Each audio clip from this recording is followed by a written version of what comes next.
आच्छा खुलुमबाय लोगोफोर नोंथांमोन बयखौबो आंनि बे गोदान मोनसे भिडिअ बरायनानै लाबाय जुदि नोंथांमोना आंनि बे भिडिअखौ नुसनबायदोंब्ला चेनेलाव गोदानब्ला साबस्क्राइब खालामनानै हेफाजाब खालामदो आरोना लोगोफोर दा आं एसे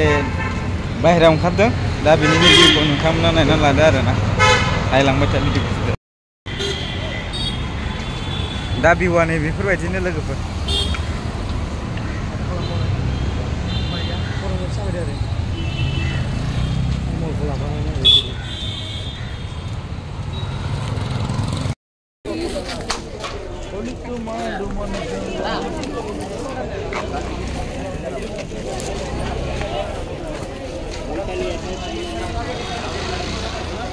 Sunday market.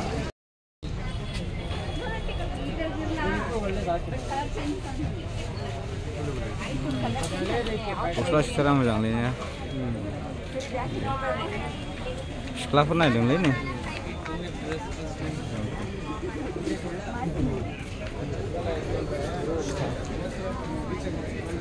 सिख्लाफोर नायदों लोगोफोर दा आं मानो फैदों नोंथांमोननो खिथानोसै अमा बेदर जानो होननानै लांनो फैदों आरोना जों अमा बेदर लायनो फैदों फंबायजों धेमाजिनि बियो फंबाया ओमफ्राय माखासे भिडिअ फैगासिनो दं लोगोफोर नेनानै थादों नोंसोरो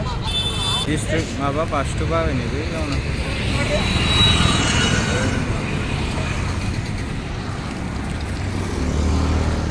दा थांबाय दं आरो बेदर लायनो फैदों दा बेदरखौ देखायनोसै ओमफ्राय माखासे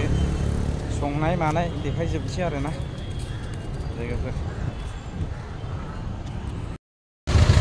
दा लोगोफोर माने बेदर लाबोग्राया थांनो होआखिसै आरोना हरैसिम गाबोनो लानानै थांसिगोन आरोखि गय जानाया गोजा जाजोब्बाय नै आंना आरो नांगौबा नै बिथांखौ मोनगोन सिंगेलैनो दं आं डाबल जाबाय दै खिन्थु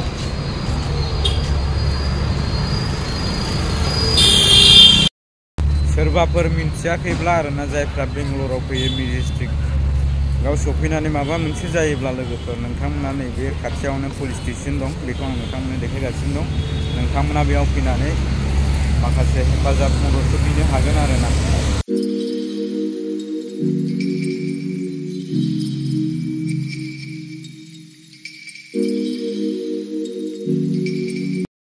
नायलाय लोगोफोर नै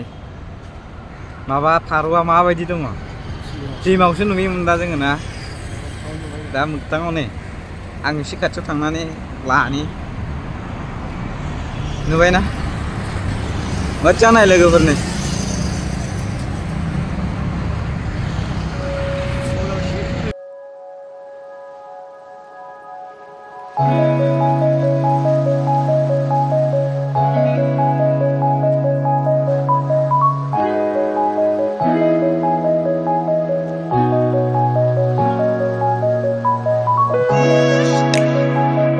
बेखौनो लायदोंमोन लोगोफोर दं